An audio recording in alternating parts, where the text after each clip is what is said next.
அனைவருக்கும் வணக்கம். Gold medals இந்திய கைட்ஸ் வழங்கும் கற்க கசடர நிகழ்ச்சிக்கு தங்களை வரவேற்பதில் பெருமகிழ்ச்சி अடைகின்றேன். सबको सादर प्रणाम. गोल्ड मेडल्स हिंदी गाइड्स प्रस्तुति कर्क कसडर कार्यक्रम पर आप सबका हार्दिक स्वागत है. आप जो बराबर सहयोग दे रहे हैं उसके लिए मैं अत्यंत आभारी हूँ. और जो अभी तक पहली बार देख रहे हैं, अभी पहली बार देख रहे हैं, कृपया सब्सक्राइब करें और सहयोग देवें और अपने दोस्तों को बांटकर अपना विचार कमेंट्स में दें. यही मेरी आपसे सविनय प्रार्थना है. तो आज भी आपके लिए शुद्ध हिंदी कैसे बोलनी है, कैसे लिखनी है, इसी के बारे में आपको बताना मैं चाहता हूँ.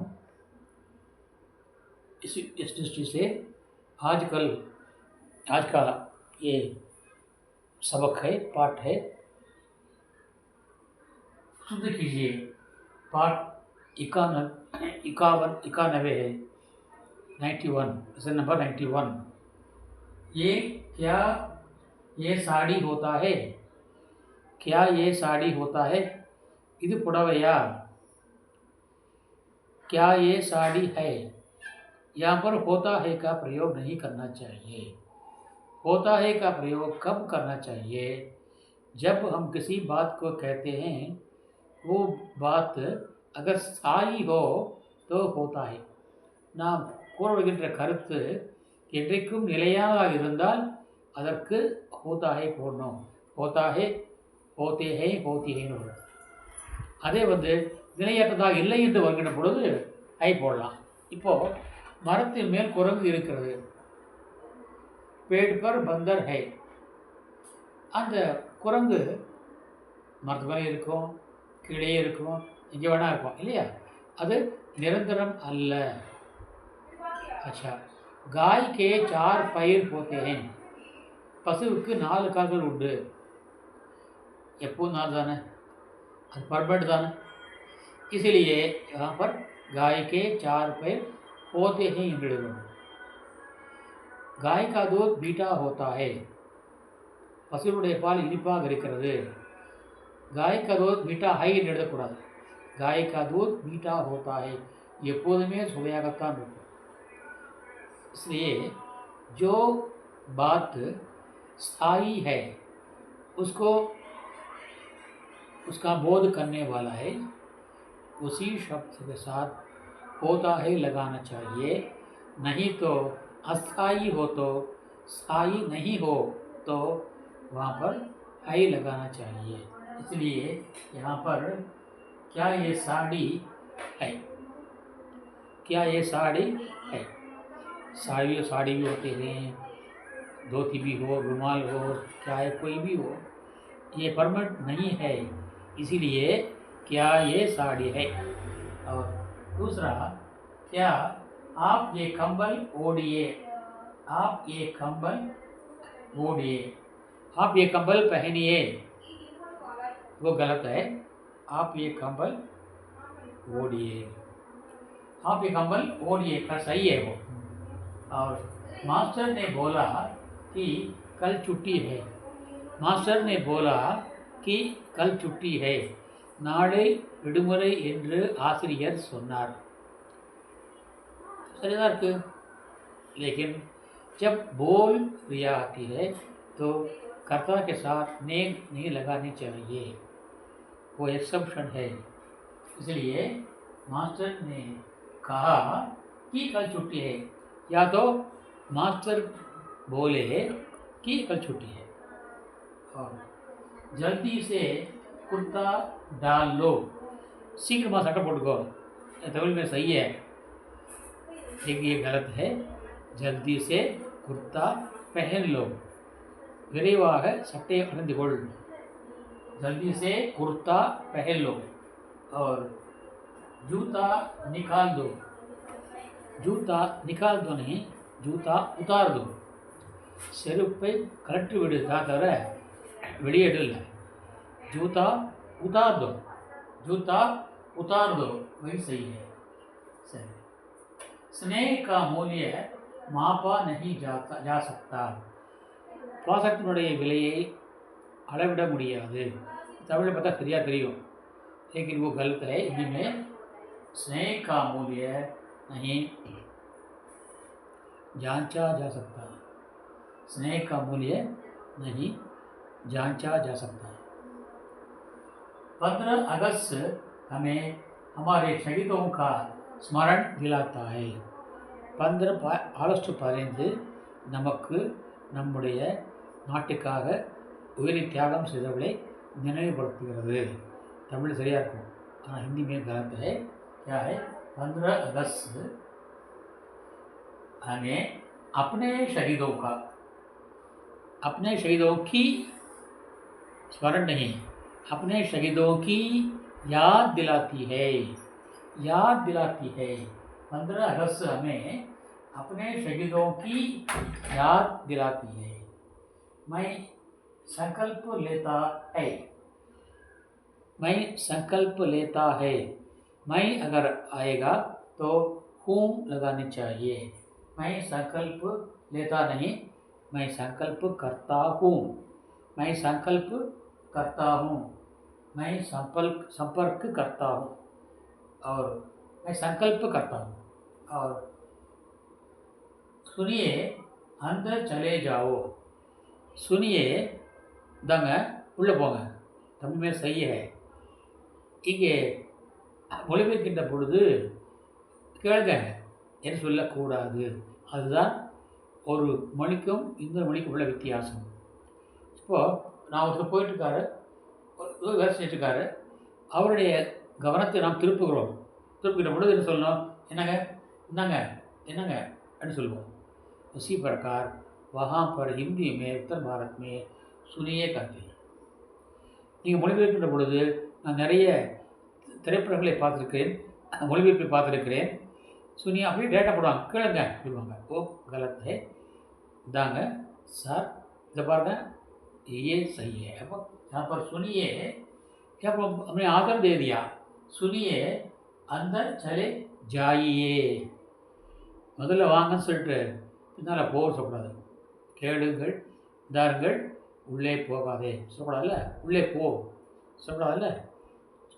सुनिए आप अंदर चले जाइए। और मैं तुमको ये हार समर्पण करता हूँ। நான் உனக்கு இந்த மாலையை அர்ப்பணம் செய்கிறேன்। தமிழில் கரெக்டாக இருக்கும், हिंदी में गलत है। मैं तुमको ये हार समर्पित करता हूँ। मैं तुमको ये हार समर्पित करता हूँ। क्या अभी तक काम पूरा नहीं किए हैं? क्या अभी तक काम पूरा नहीं किए हैं? गलत है। क्या अभी तक काम पूरा नहीं हुआ है? क्या अभी तक काम पूरा नहीं हुआ? क्या अभी तक काम पूरा नहीं हुआ है? तुम काम करना चाहिए। तुम काम करना चाहिए சரியா இருப்பாங்க। நீ வேலை செய்ய வேண்டும், நீ வேலை செய்ய வேண்டும்। यहाँ पर चाहिए जब आता है तो सब्जेक्ट के साथ को लगाना चाहिए। तुमको काम करना चाहिए, तुमको काम करना चाहिए। बच्चे रोए नहीं जाते। बच्चे रोए नहीं जाते, बच्चे नहीं रोते। இங்கே வந்து நம்ம செயற்பாட்டு வினை பேசிவ் வாய்ஸ் பயன்படுத்த வேண்டிய அவசியம் இல்லை। एक्टिव वाच्य போடலாம்। कर्तृवाच्य हम बना सकते हैं, कर्म वाच्य की ज़रूरत नहीं है। बच्चे नहीं रोते। उसका प्राण निकल रहा है। उसका प्राण निकल रहा है, उसके प्राण निकल रहे हैं। उसके प्राण निकल रहे हैं, उसके प्राण निकल रहे हैं। क्योंकि प्राण को बहुवचन मानते हैं, इसलिए कुछ लोग कहते हैं ना वो मुहावरे, उसके प्राण पखेर उड़ गए, ऐसा भी कहते हैं। उसके प्राण निकल रहे हैं। हमें झटका काटना चाहिए। நாங்கள் ராட்டையில் ராட்டையில் வரணும், लेकिन उसके बाद क्या है, हमें चरखा चलाना चाहिए। राटे सुट्र वेंडम, हमें चरखा चलाना चाहिए। लड़का मुझको प्रश्न पूछता है, लड़का मुझसे प्रश्न करता है। சிறுவன் என்னிடம் கேள்வி கேட்கிறான்। लड़का मुझसे प्रश्न करता है, पूछता है नहीं, प्रश्न करता है। सही। चोर दौड़ गया, திருடன் ஓடிவிட்டான்। चोर भाग गया, भागना பயந்து ஓடுறது, चोर भाग गया। ये किताब बड़ा है, ये किताब बड़ा है, இந்த புத்தகம் பெரியது। किताब स्त्रीलिंग शब्द है, इसलिए ये किताब बड़ी है। बड़ी किताब को पोथी भी कहते हैं। आपने पढ़ा होगा कबीरदास का, पोथी पढ़ी पढ़ी जग हुआ, पंडित भयानक होय, ढाई आकर प्रेम का, पढ़े सो पंडित होय। बड़ी किताब को पोथी कहते हैं, वो स्त्रीलिंग है, इसलिए ये किताब बड़ी है। वो दंड देने योग्य है, वो दंड देने योग्य है। அவன் தண்டனை கொடுக்க தகுதியானவன்। वो देने नहीं, दंड पाने योग्य है। தண்டனை அவன் பெறுவான், நாம் தான் தண்டனை கொடுப்போம் அவனுக்கு, இல்லையா? அவன் தண்டனை கொடுக்க மாட்டான், அவன் தண்டனை பெறுவான்। वो दंड पाने योग्य है, पाने योग्य है, वो दंड पाने योग्य है, वो दंड पाने योग्य है। इस प्रकार तो बोलचाल की हिंदी में, बोलचाल में अशुद्धियाँ हो जाती है, लेकिन हमें क्या है, सही हिंदी बोलनी चाहिए, सही हिंदी लिखनी चाहिए। किसी भी हालत में शुद्ध हिंदी बोलने से नहीं चूकना चाहिए। दोबारा एक बार आपको बताओ, क्या है, क्या ये साड़ी होता है, क्या ये साड़ी है, क्या ये साड़ी है। और आप ये कंबल पहन लें, मैं वो गलत लिखा है, आप ये कंबल ओढ़ लें, போத்திக்கிங்க। கம்பளி போத்திக்க தான், கம்பளி அணிவதில்லை। आप ये कंबल ओढ़ लें। जल्दी से कुर्ता, मास्टर ने बोला कि कल छुट्टी है, मास्टर ने कहा कि कल छुट्टी है। நாளை விடுமுறை என்று ஆசிரியர் சொன்னார், मास्टर ने कहा कि कल छुट्टी है। कहा के लिए ने हम लगा सकते हैं और बोल के नहीं लगाना चाहिए। और जल्दी कुर्ता डाल लो, सबके शीघ्र बोल, जल्दी कुर्ता पहन लो, जल्दी कुर्ता पहन लो। और जूता निकाल दो, जूता उतार दो, ஷூவை கட்டி விட சொல்கிற, வெளியிட சொல்கிறாரு, जूता उतार दो। और स्नेह का मूल्य मापा नहीं जा सकता, स्नेह का मूल्य आंका नहीं जा सकता, அளவிட முடியாது। स्नेह का मूल्य आंका नहीं जा सकता, मूल्य आंकना சொல்லுவாங்க, மதிப்பிடுவது, கணக்கிடுவது। स्नेह का मूल्य आंका नहीं जा सकता। और 15 अगस्त हमें हमारे शहीदों का स्मरण दिलाता है। 15 अगस्त हमें अपने शहीदों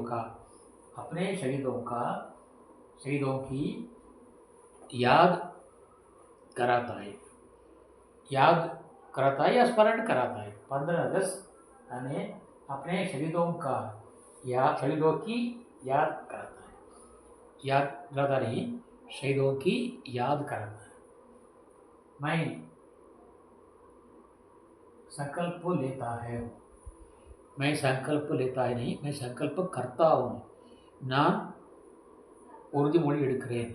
मैं संकल्प करता हूँ, मैं संकल्प करता हूँ। और सुनिए अंदर चले जाओ, सुनिए अंदर चले जाइए, सुनिए अंदर चले जाइए। मैं तुमको ये हार समर्पण करता हूँ, मैं तुमको ये हार समर्पण करता हूँ, मैं तुमको ये हार समर्पित करता हूँ, मैं तुमको ये हार समर्पित करता हूँ। क्या अभी तक काम पूरा नहीं किए हैं? क्या अभी तक काम पूरा नहीं हुआ है? क्या अभी तक काम पूरा नहीं हुआ है? तुम काम करना चाहिए। गलत है, तुमको काम करना चाहिए। जब चाहिए का प्रयोग करते हैं तब कर्ता के साथ को जोड़नी चाहिए। तुमको काम करना चाहिए। बच्चे रोए नहीं जाते। बच्चे नहीं रोते। बच्चे नहीं रोते। उसका प्राण निकल रहा है। उसके प्राण निकल रहे हैं। उसके प्राण निकल रहे हैं। और हमें चरखा काटना चाहिए। हमें चरखा चलाना चाहिए। हमें चरखा चलाना चाहिए। लड़का मुझको प्रश्न पूछता है। लड़का मुझसे प्रश्न करता है। लड़का मुझसे प्रश्न करता है। चोर दौड़ गया। चोर भाग गया। चोर भाग गया। चोर भाग गया। ये किताब बड़ा है। ये किताब बड़ी है। ये किताब बड़ी है। वो दंड देने योग्य है। वो दंड पाने योग्य है। वो दंड पाने योग्य है। इस प्रकार शुद्ध हिंदी हमें बोलनी चाहिए और लिखनी भी चाहिए। इस प्रकार जो भी मैंने अभी तक इस सिलसिले में पाठ लिए हैं, इसका अच्छी तरह का मनन कर लें और अभ्यास कर लें। मैं बार बार कहा करता हूँ, आप अभ्यास करा लें। अभ्यास करने से ही आती है। कोई भी बात आती है, मान लीजिए तस्वीर बनाते हैं तो उसका अभ्यास करना चाहिए। कसरत करते हैं, अभ्यास करना चाहिए। गाते हैं, संगीत का आलापन करते हैं तो संगीत का आलापन तो रोज 2 बार 3 बार। कुछ लोग पुराने ज़माने में ये कहा करते थे कि संगीत आलापना नदी में बहती नदी की बाढ़ में कंठ तक के पानी में खड़े होकर संगीत आलापना करना चाहिए, तभी संगीत आएगी। ये भी एक प्रकार का नुस्खा है। इसलिए जो भी हो अभ्यास करना चाहिए। अभ्यास से ही सब कुछ होता है। बिना अभ्यास के कुछ नहीं होता। आप देखते हैं संगीत सभा में आजकल बहुत सारे संगीत सभाएँ होती हैं। अनेक टीवी में वो उसका कार्यक्रम होता है। छोटे छोटे बच्चे आकर के गाते हैं। बहुत बढ़िया गाते हैं आजकल के बच्चे, लड़की हो चाहे लड़का हो। छोटे छोटे लड़के बहुत कठिन से कठिन गाने भी आसानी से गाते हैं, इसलिए कि वे संगीत का अभ्यास करते हैं। कई बार 2 बार 3 बार 4 बार 5 बार 10 बार संगीत का अभ्यास करने के बाद ही वे रंगमंच पर स्टेज पर आते हैं। उसके पहले वे नहीं आते, क्योंकि तभी तो हम अपना काम शुद्ध कर सकते हैं, सही ढंग से कर सकते हैं। इसलिए अभ्यास सबसे ज़रूरी है। आप इसका हर चीज़ का अभ्यास करा लें और शुद्ध हिंदी बोलने का या लिखने का अभ्यास भी करा लें। यही मेरी आपसे सविनय प्रार्थना है। इसी उद्देश्य से ये एपिसोड मैंने बनाई है। इसका फ़ायदा उठाएं और आप अच्छी हिंदी बोलने वाले विद्वान बने, यही मेरी आपसे सविनय प्रार्थना है। इस प्रार्थना के साथ मैं आज का ये एपिसोड ख़त्म करना चाहता हूँ। कल एक नए शीर्षक के साथ आपसे मिलने वाला हूँ। तब तक के लिए आपसे विदा लेने वाला आपका सेवक आर सुंदरराजन, திருப்பூர், தமிழ்நாடு. இதுபோல் தொடர்ந்து நீங்கள் பயிற்சி எடுங்கள். நான் நிறைய சொல்லியிருக்கிறேன். நம்முடைய மறைந்த டாக்டர் அப்துல் கலாம் அவர் சொல்வார், முயற்சி எடு, முடியாவிட்டால் பயிற்சி எடு என்பார் அவர். முயற்சி எடு, முடியாவிட்டால் பயிற்சி எடு. பயிற்சி எடுக்கணும். பயிற்சி எடுத்த அளவுக்கு நமக்கு அனுபவம் வளரும், திறமை வளரும். ஆகவே பயிற்சி எடுங்கள், நிறைய பயிற்சி எடுங்கள் என்று சொல்லி நிறைவு செய்கின்றேன். நாளை இதே போன்ற ஒரு புதிய தலைப்புடன் தங்களுக்காக சேவை செய்ய வரவேற்கிறேன். அதுவரைக்கும் விடைபெறுவது தங்களின் ஆர் சுந்தரராஜன், திருப்பூர். धन्यवाद, நன்றி. धन्यवाद, நன்றி. धन्यवाद, நன்றி. ஜெய் ஹிந்த்.